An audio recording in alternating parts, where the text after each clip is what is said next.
guys, Comic Uno, and today I'm doing a review for The Walking Dead Season 3, Episode 10, called Home. And this is, I think we have, after this, about 6 episodes left, so we're getting towards the end of this season. So things are starting to come to a head with the governor and everyone else. So let's talk about this episode. In this episode we get Merle and Daryl. They're going out on their own. We see some conflict with that.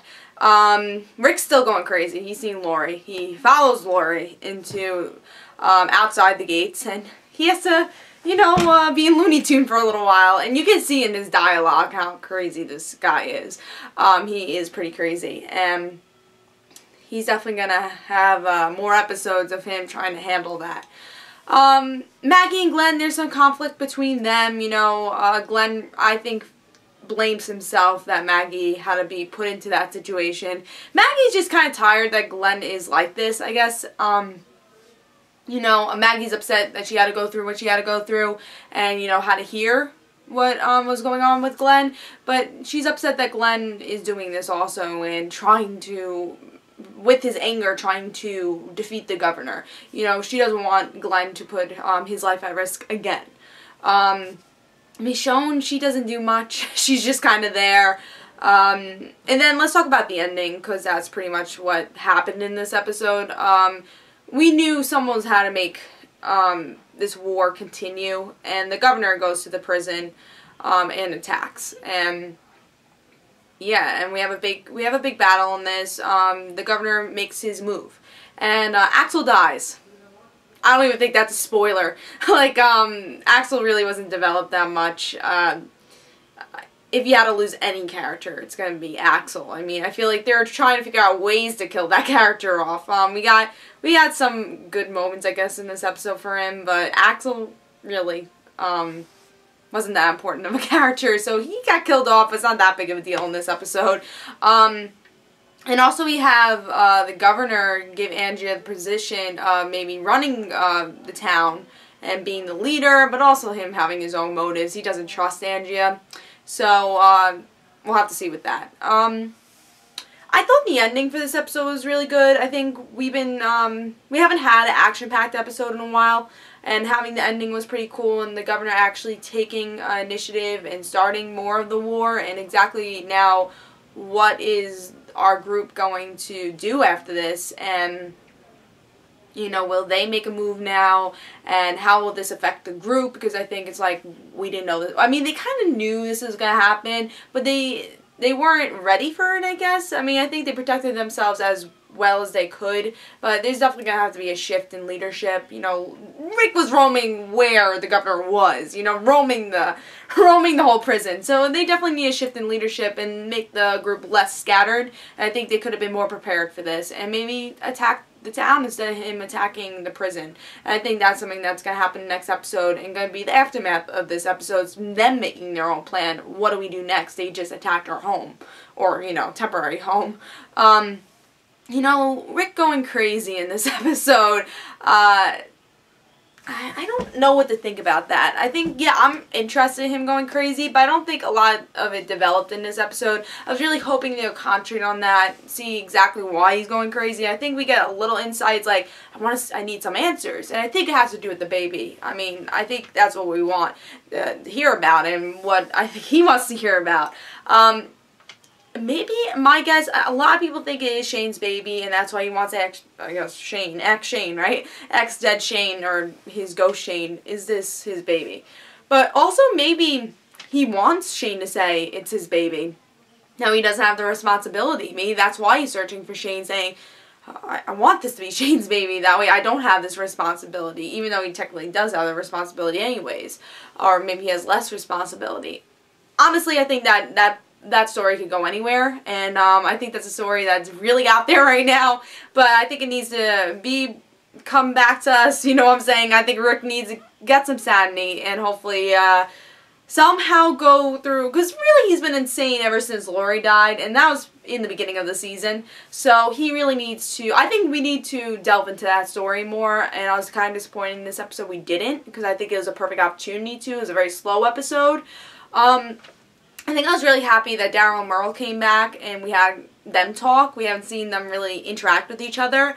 And see how much Daryl changed as a person, and how much he's developed, and Merle hasn't. Merle's the same person, and Daryl will go help that person and doesn't want anything in return, and Merle won't. And we see those differences, but we also see how much Merle does care for Daryl. I think Merle might become a better person because of that, and he seems like he might join the group. He went back with Daryl.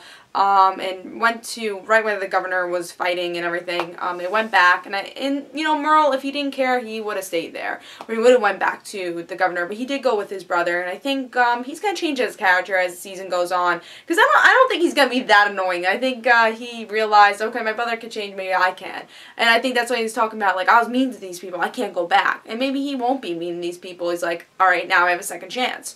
And maybe he wants to prove to his brother that he could be a better person. I really hope they do go that route with Merle, and I think that confrontation in his episodes was needed.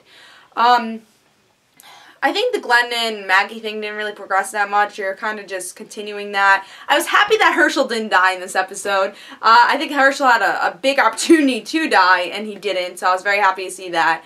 I think it would have been less surprising if he did die, because he was lying on the floor. He has one leg, you know, he definitely had the possibility to die. But I'm glad he didn't. I think he's a cool character, and if he does die, honestly, I think he's a character he should die in natural causes. I think that would be a little different, because he is older, and I think it'd be, you know, whatever season he does die, I think it'd be fun to see that instead of everyone dies as a zombie cause. I think it would be fun to see him die in a different cause. So I'm glad he was safe. I do like him as a character. Even though he has one leg, he's definitely always... When there is a zombie battle, he's not really that protected, but hopefully he stays for a little while. Axel's death, I didn't really think much of it. I know Axel was in the comic books, but he didn't develop that much that I feel like people could care about his character.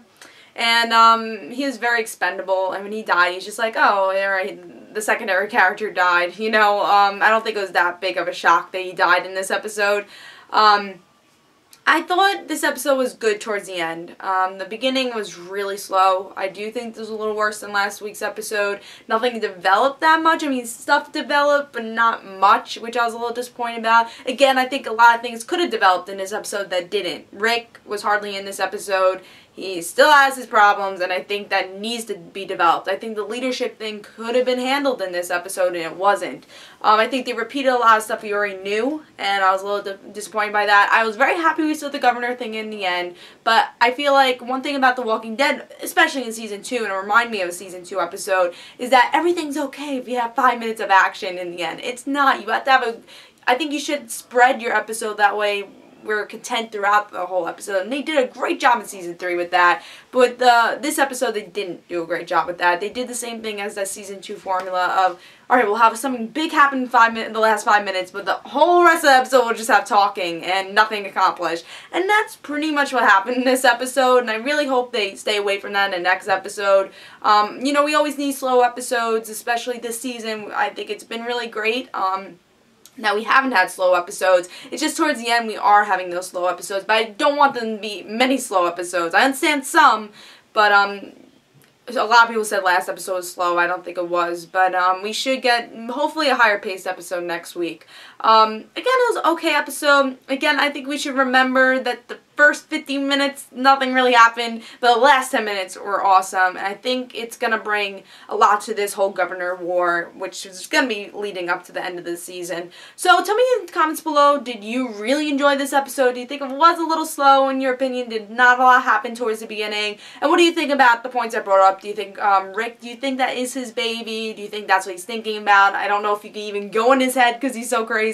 Again, the dialogue he had in this episode, he sounded like a little kid and actually sounded crazy, crazier than he has been, at least in his dialogue between people. What do you think of Daryl Merle coming into the camp again? What do you think of Michonne being in it seems like she's on the team, and they haven't officially told that she is, but it seems like she's there. I don't know what they're going to do with her character, but hopefully they officially bring her into the team, because she's still there. So what do you think about that? What do you think about Axel dying? I think, tell me in the comments below what you think, what's going to happen next episode, what do you think the whole governor thing, and what do you think they should do next. So this is Comic Uno. I will be doing another Walking Dead review next week. Hope you guys enjoyed, and this is Comic Uno. Guys, don't forget to follow me on Twitter for Comic Uno and the rest situations. Bye, guys.